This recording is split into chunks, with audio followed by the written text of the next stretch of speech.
Olá, aqui é o professor Stefano e vamos então hoje discutir a nossa terceira e última forma de falha de mercado, que são as informações assimétricas, os problemas informacionais. Naquele vídeo anterior que eu discuti com vocês das realidades, eu tinha no início falado um pouco sobre uma forma de problema de assimetria de informação. Lembram que a gente tinha dito que na teoria econômica, para entender um pouco melhor essa questão da teoria econômica, vejam o vídeo dos bens públicos. Na teoria econômica, a gente parte de certas pressuposições. Toda vez que você vai montar um modelo, você tem que partir de pressuposições, porque como o modelo ele é uma representação da realidade, ele é um resumo da realidade, você tem que usar referências para construir esse resumo. Você está resumindo baseado em quê? Esse baseado em quê são as suposições. Então, uma das suposições que se faz para que aquele modelo de demanda e oferta que a gente chama de mercado, né, o famoso mercado livre, nada mais é do que uma interação livre de demanda e oferta, né, que raramente existe, mas ela funciona dentro da ciência, da teoria econômica, da teoria microeconômica, como um parâmetro de comparação. Muitas vezes a gente tem parâmetros de comparação, e isso é super comum em ciência, não como uma verdade total ou como uma reprodução fiel da realidade, mas literalmente como um ponto de referência para que a gente possa usar como uma lâmpada no escuro, né? Sendo esse escuro a complexidade da realidade. Aí a gente vai adaptando, né, esse parâmetro às diversas situações. Tá, um desses parâmetros é que naquele jogo de ofertantes e demandantes, naquele jogo de compradores e vendedores, a gente parte da suposição, né, um dos parâmetros que a gente usa, é que cada uma dessas partes tem uma informação relativamente parecida. Né? Dê uma olhada lá naquele vídeo onde eu explico um pouco, por exemplo, a questão dos restaurantes, a questão dos médicos. Mas quando a gente não tem, quando um grupo tem uma informação que o outro não tem, a gente pode ter um problema que pode gerar um resultado nessa interação dessa demanda e da oferta que não seria o resultado que melhor aproveitaria as potencialidades, os desejos e as, digamos assim, como é que eu poderia dizer, que não exploraria de fato todo o potencial daquela troca entre consumidores e produtores. Ou seja, ocorre algo e normalmente esse algo é como vocês viram, por exemplo,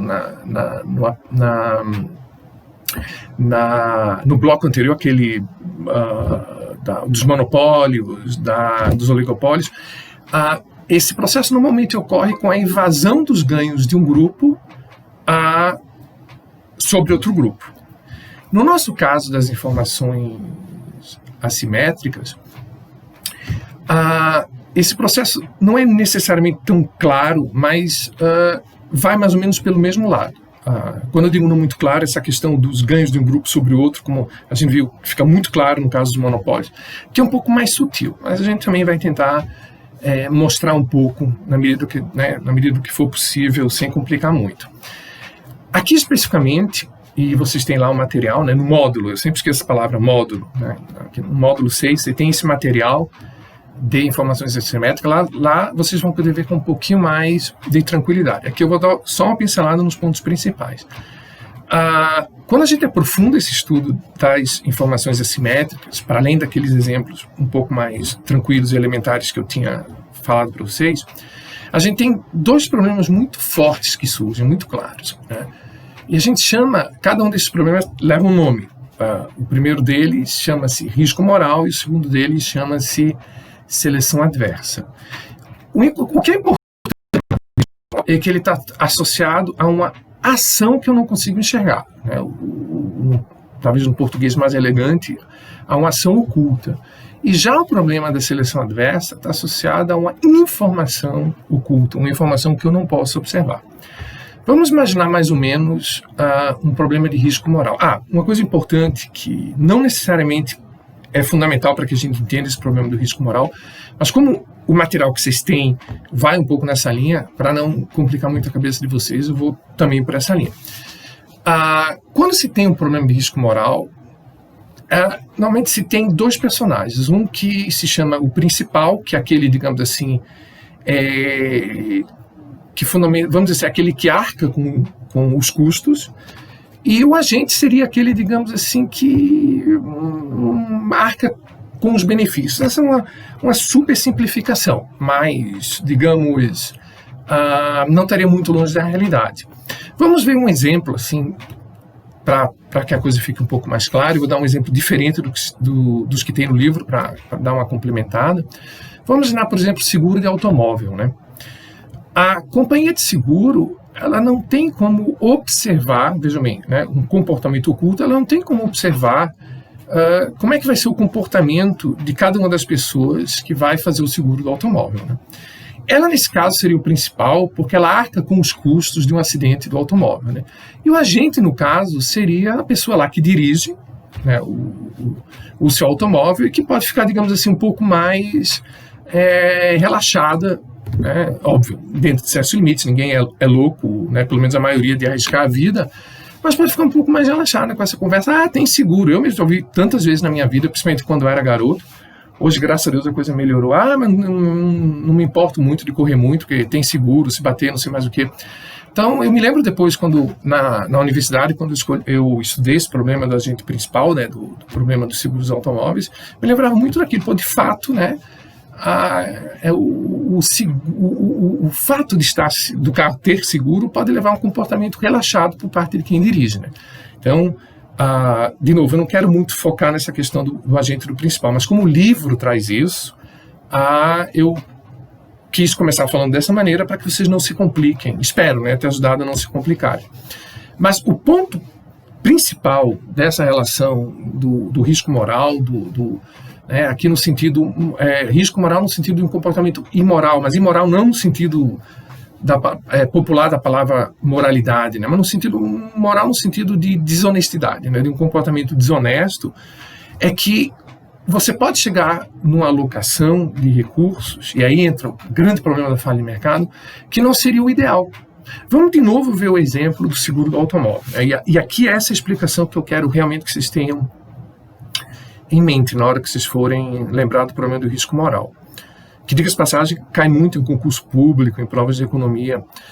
O risco moral, ele pode levar a uma alocação ineficiente dos recursos, porque, como no caso, né, do seguro do automóvel, como o segurador ele não tem como ver o comportamento individual das pessoas que vão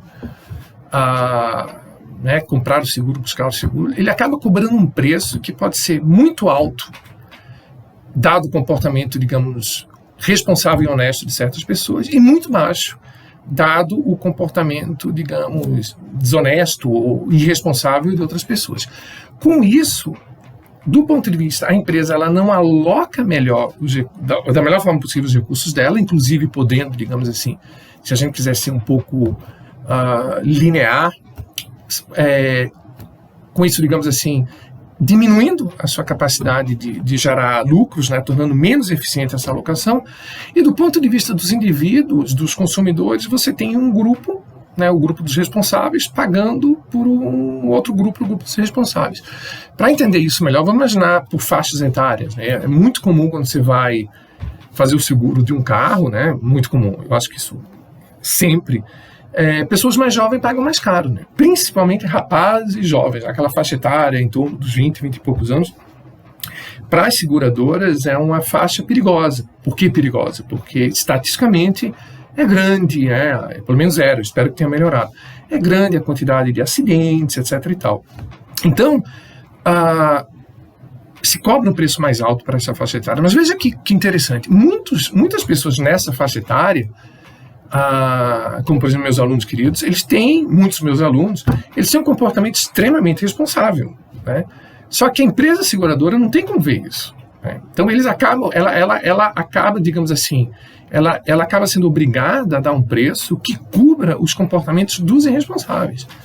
Só que isso faz com que os responsáveis paguem mais, né? Ou seja, se ela pudesse dividir claramente o comportamento, ou seja, não houvesse um comportamento oculto, não houvesse problema de risco moral, ela poderia cobrar menos dos mais responsáveis e mais dos mais irresponsáveis. Uma maneira que normalmente se usa, é super comum, de resolver esse problema é através da sinalização, né? Por exemplo, a cada ano que passa, a pessoa que teve um comportamento responsável passa a ter um desconto, né? Não teve multa, tem um desconto no pagamento do seguro do automóvel e por aí vai. Já quem teve problema com multa, coisa assim, não tem esse desconto. Então, isso é uma maneira de sinalizar, olha, eu me comporto bem, né? Interessante também, por exemplo, que é uma coisa que eu gosto muito de falar para os meus alunos, quando às vezes eles perguntam, mas para que né, fazer uma universidade, uma especialização, uma pós, não sei mais o que. Muitas vezes, fora que se aprende, gente, os diplomas que você vai conseguindo ao longo da sua vida, com o seu sacrifício, com a sua dedicação, eles são forma de sinalização, né? Muitas vezes uma pessoa que vai te empregar, tá, ai que querido, né, inteligente, mas e aí?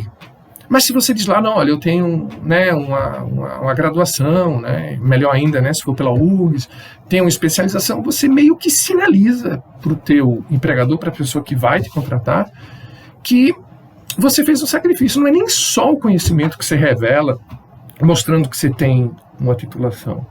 É muitas vezes o fato de que, olha, pô, para ele ter conseguido esse diploma, né, para ele, diploma da URGS, uma especialização, ele teve que fazer um sacrifício. Então isso sinaliza, por exemplo, que você é uma pessoa disposta ao trabalho, disposta a se sacrificar, disposta a, né, colocar a mão na massa.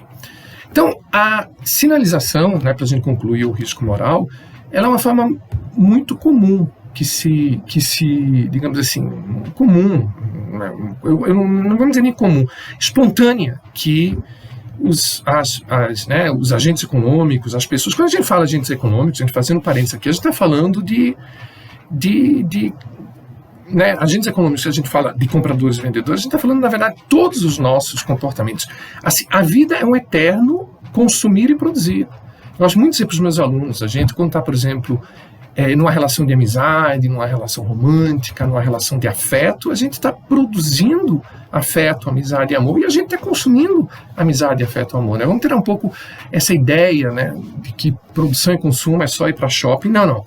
A vida, ela é um constante processo de produção e consumo, né? A vida, desde a forma mais básica, molecular, até as formas mais complexas de interação, né, da espécie humana, elas são um constante trocar, né? E o trocar eu tenho algo para te dar, eu produzo, tu consumes e vice-versa. Tu tem algo. Então esse processo de troca, que é constante,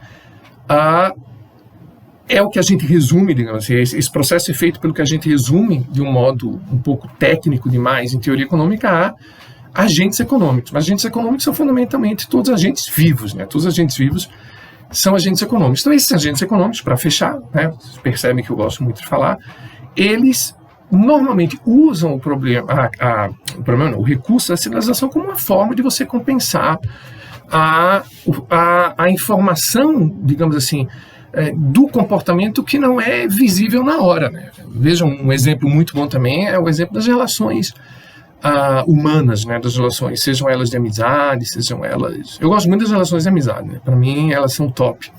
Mas qualquer forma de relação, você vai conhecendo a pessoa com o tempo, né? E é o comportamento dessa pessoa que vai revelando para ti certas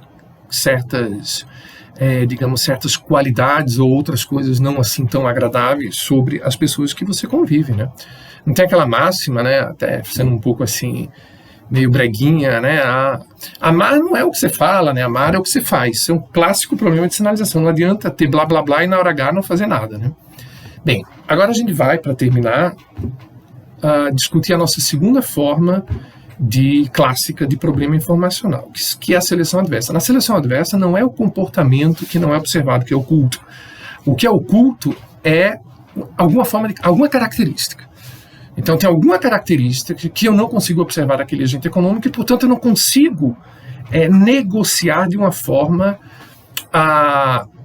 mais eficiente possível. Ou seja, quando a gente fala negociar, eu não consigo, nesse processo de interação entre demandante e ofertante, eu não consigo alocar os recursos da melhor maneira possível. Fazendo só um parênteses aqui, lá vou eu com os meus parênteses, deem uma olhada lá no módulo, se eu não me engano é o 3, que vocês tiveram a introdução à demanda e oferta. Vejam lá o gráfico da demanda e oferta. Perceba que o gráfico da demanda, ela fica acima do gráfico da oferta até o ponto que as duas se cruzam, né? Revelando a máxima de que quando os preços são altos, quando os preços são baixos, as pessoas querem comprar muito porém querem produzir pouco. Já quando os preços vão ficando mais altos, as pessoas querem consumir menos, porém querem produzir mais, né? Isso cria aquela forma específica de demandas negativamente inclinadas e ofertas positivamente inclinadas. Tem mais coisa por trás, mas a nível de um bom curso de introdução, isso daí está suficiente. Aquele ponto em que as duas se cruzam, a gente chama de equilíbrio por quê? Não sei se vocês lembram, mas se não lembrarem, não tem problema nenhum. Peguem um gráfico de demanda e oferta e olhem. Se você parar antes daquele ponto em que as duas se cruzam, todas as quantidades anteriores, elas têm a demanda em cima da oferta, revelando o quê? Que as pessoas estão dispostas a pagar mais do que os ofertantes precisam receber no mínimo. Ou seja, aquele mínimo que o ofertante precisa receber para compensar seus custos está mais do que garantido pelo desejo de pagar que as pessoas têm. Então você teria espaço para continuar, digamos assim, produzindo, aumentando o preço, até chegar no equilíbrio em que a quantidade, o custo que precisa ser recuperado para produzir é igual ao que as pessoas estão dispostas a pagar. Esse é um ponto ótimo, porque se você passa desse ponto, aí você tem um problema contrário. A oferta vai estar acima da demanda. O custo que a produção precisa receber, ele é menor do máximo que as pessoas estão dispostas a pagar. Por isso que a gente diz que aquele ponto em onde demanda e oferta se cruzam é um ponto que aloca da melhor maneira os recursos. Lá foi produzido, vendido, consumido o máximo possível, dada a vontade que as pessoas têm de pagar e os custos que os produtores precisam recuperar. Uma alocação, então, como a gente já tinha dito, uma alocação para ter esse tipo de eficiência, entre outras coisas, ela precisa ter uma informação clara entre as duas partes. Senão você pode ter, como a gente já viu na questão dos riscos morais, um problema de uma alocação imperfeita, né? Naquele caso, eu tinha visto que eu poderia cobrar menos de quem se comporta bem e mais de quem se comporta mal, mas eu não tenho a revelação desse comportamento, eu não consigo fazer isso. No caso da seleção adversa, o que você não tem é a informação revelada, não é o comportamento.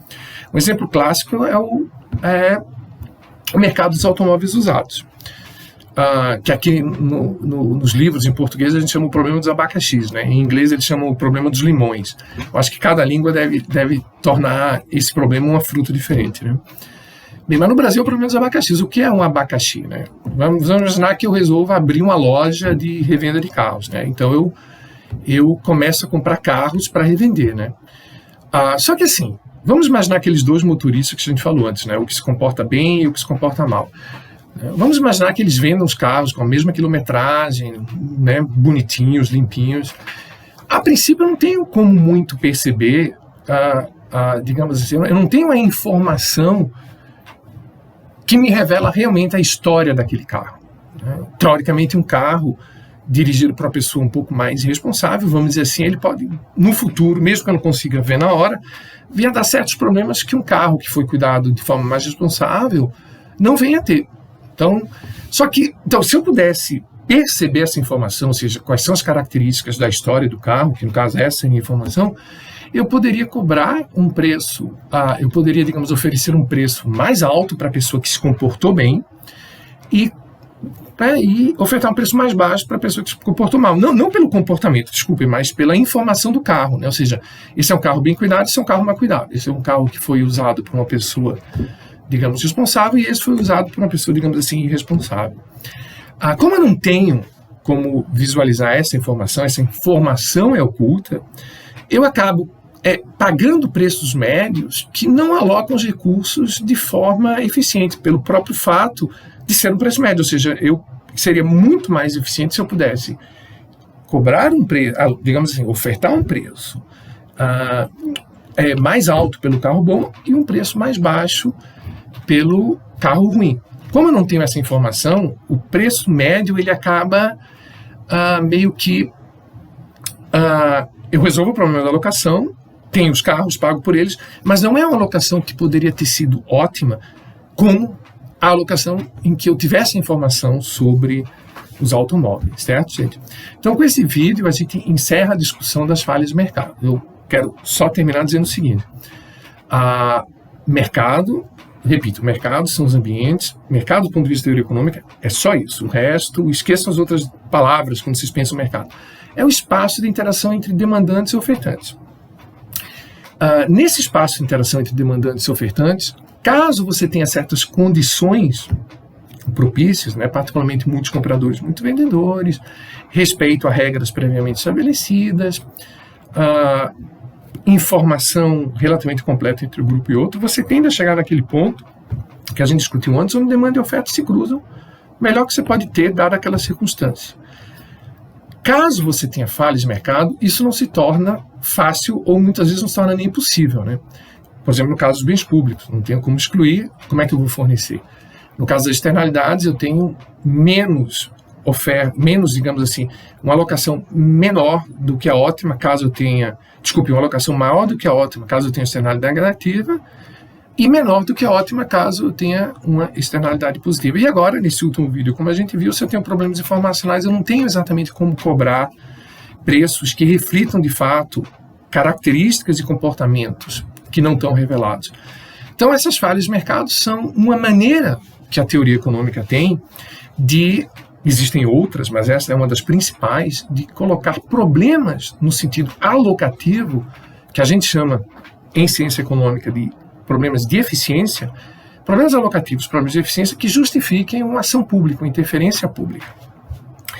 Só que eu queria deixar claro, é essa maneira que eu queria terminar, que toda essa questão, ela se limita simplesmente às questões de eficiência, né? É preciso lembrar que uma enorme falha de mercado está associada a uma má distribuição da riqueza, né? Isso é uma grande falha de mercado, porque os mercados por si só, eles podem ser bons, digamos assim, alocadores de recursos, mas eles por si raramente garantem que uma alocação seja mais justa, né? Lembrando que o justo aqui é muito relativo, porque não cabe a mim como economista dizer o que é justo, não.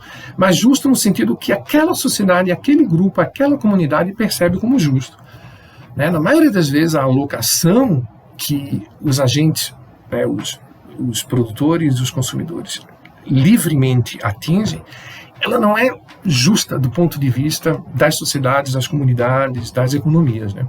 Então, nesse caso, a gente teria uma falha de mercado, ou seja, um problema de equidade, uma equidade ruim que as pessoas daquela comunidade consideram como uma falha. Então, aí você teria uma ótima justificativa, né, além dessas, de outras que a gente poderia ter elencado aqui, dessas que eu elenquei nos vídeos, né, e outras também que a gente poderia ter elencado sob o aspecto de eficiência, mas além dessas de eficiência, você tem uma de equidade. Uau, eu não tenho uma distribuição de renda justa. Certo, gente? Então, com isso, a gente encerra a nossa discussão sobre falhas de mercado. Até a próxima e bom estudo.